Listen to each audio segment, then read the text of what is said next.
Selamat pagi anak-anak, apa kabar pagi ini? Ibu harap semuanya baik-baik saja ya. Ya, pada pagi hari ini kita akan belajar dari tema 7 indahnya keragaman di negeriku, subtema 1, keragaman suku bangsa dan agama di negeriku, pembelajaran 1.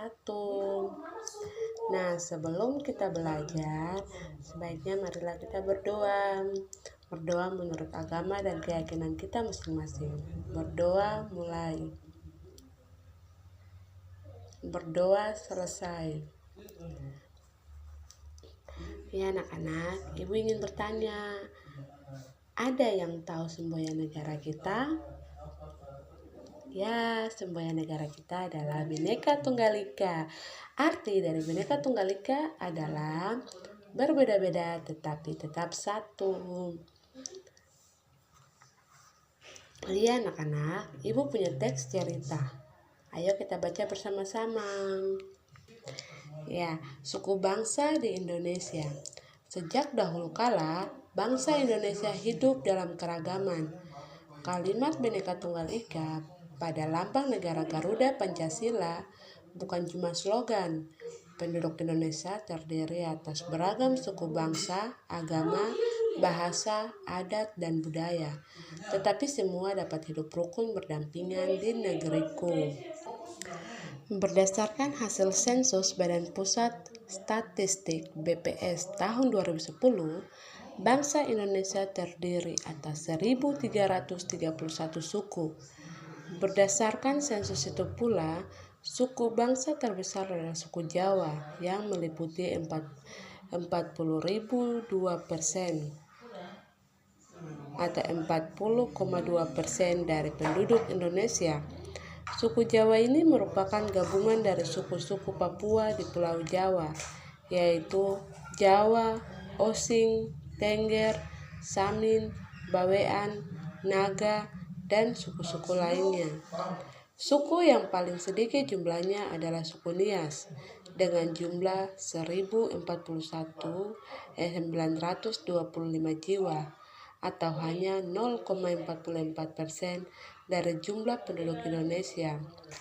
Namun, suku-suku Papua yang terdiri atas 466 suku, jumlahnya hanya 2,630 jiwa atau 1,14% dari jumlah penduduk Indonesia. Sedangkan etnis Tionghoa jumlahnya 2.832.510 jiwa atau 1,2% penduduk Indonesia. Nah, inilah suku-suku yang terbesar yang ada di Indonesia. Yang pertama suku Dani dari Papua. Yang kedua suku Tengger dari Jawa Timur. Yang ketiga suku Nias dari Sumatera Utara. Yang keempat suku Betawi dari Jakarta. Yang kelima suku Minangkabau dari Sumatera Barat. Nah, kita masuk ke dalam pembahasannya ya. Adakah kata sulit yang kamu temukan dalam teks cerita tadi? Nah, contohnya ya, slogan artinya kalimat pendek yang menarik dan mudah diingat. Atau sensus penduduk adalah perhitungan jumlah penduduk dalam jangka waktu tertentu oleh pemerintah. Atau yang ketiga, adat artinya aturan atau kebiasaan yang telah dilakukan sejak dahulu. Dan suku bangsa yang artinya kesatuan sosial yang dapat dibedakan dari kesatuan sosial lain. Nah, kita sudah menemukan kata-kata sulit pada teks yang berjudul Suku Bangsa di Indonesia yang ibu baca tadi ya. Ya. Sudah. Maka itu sekarang marilah kita menentukan gagasan pokok pada paragraf yang tadi kita baca ya. Cara menentukan gagasan pokok paragraf adalah yang pertama, membaca kalimat dalam paragraf. Yang kedua, kita tentukan kalimat pokok paragraf. Kalimat pokok terdapat di awal, akhir, atau keduanya.